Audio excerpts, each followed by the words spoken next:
Hello, everybody. This is uh, glad to be here with you once again, and I hope that you are enjoying my devotional videos. And last time we talked about building on a firm foundation or a firm foundation, and we looked at what Jesus taught in both Matthew and Luke. And today we're going to look at starting a small series, hopefully, on how to do that, what it takes to build on a firm foundation. And the first one we're going to look at is, of course, before we build on a firm foundation, there are certain things we have to do. We have to get to that firm foundation, don't we? We have to be able to see that firm foundation. We have to do certain things in order to build on that firm foundation. And the first thing we need to do is we need to hear. Now, you might think that this goes without saying, but apparently we need to hear and be ready to hear Jesus all the time.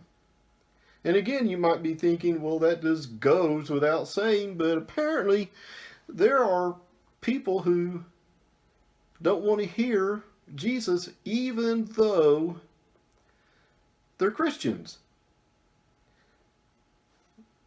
The text that we're going to be going off of today is found in Revelation chapter 3, verse 20. And Jesus tells the church at Laodicea that they needed to do something, and that is to hear his voice. So if you would open up your New Testaments to Revelation chapter 3, verse 20, and Jesus says, "Behold, I stand at the door and knock. If anyone hears my voice and opens the door, I will come in to him, and I will dine with him, and he with me." You see, we need to hear Jesus knock. You know, too many times we get caught up in what's going on around us, and we get caught up in the noise that's around us. Uh, for instance, it's an election year. There's all kinds of things going on in the world that will pull us away from hearing Jesus knock at our heart. And we're just naturally crowding things into our lives so that we may not be able to hear Jesus. You know, we're all busy with our everyday lives, and we need to understand that we need to do away with those things and hear Jesus knock. And it's a knock that is vital to us to hear. Now, if you will, turn with me to Luke chapter 11, verses 5 through 10, and I'm going to use this parable that Jesus says of the persistent neighbor or persistent friend to kind of illustrate the urgency in the knock that Jesus is doing at our door and that he wants us to hear, because I think that the knock that Jesus is talking about is a very urgent knock. So if you will, turn over to Luke chapter 11, verses 5 through 10, and he says to them, "Suppose one of you has a friend and goes to him at midnight and says to him, 'Friend, lend me 3 loaves, for a friend of mine has come to me from a journey, and I have nothing to set before him.'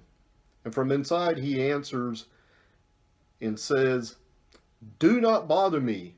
The door has already been shut, and my children and I are in bed. I cannot get up and give you anything.'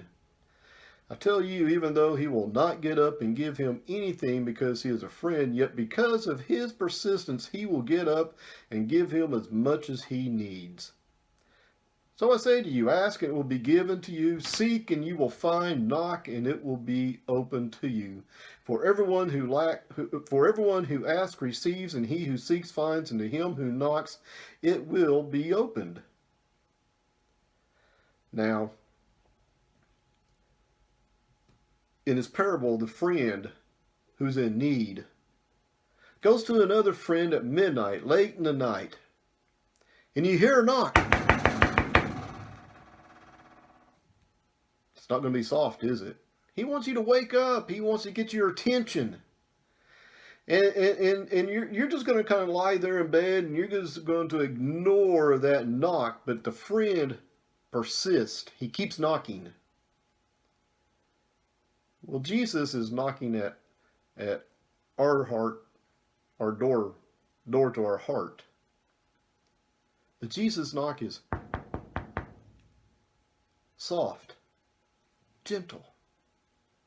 And I think it's that way to get our attention, to get us to slow down, to get us to take our attention away from what's going on in the world and draw it to Him.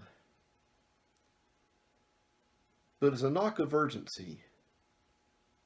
Because you see, if we ignore Jesus, then we're not going to hear Him knock. And if we don't hear Him knock, we're not going to hear His voice and to obey the heeding of His voice.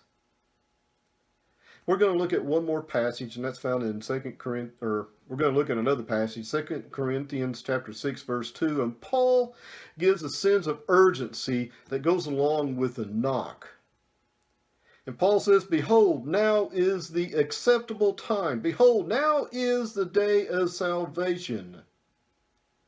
In Hebrews chapter 4, verse 7, the Hebrew writer kind of goes along with what Paul's saying. And the Hebrew writer says, he again, talking about God, fixes a certain day. Today, saying though David says that today is the day of salvation. Today, saying through David, after so long a time, this has been said before, today, if you hear His voice, do not harden your heart. Today, the urgency of hearing Jesus softly knock. Listen for it. Hear that knock. Hear that plead. Hear that voice to heed.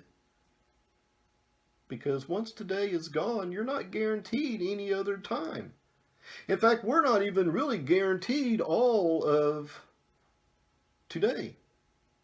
So if you first wake up in the morning and you feel like you are missing something and Jesus isn't part of your life, you haven't obeyed His gospel, then you need to do that. Or if you've wandered away from Him and you feel the sense of urgency that you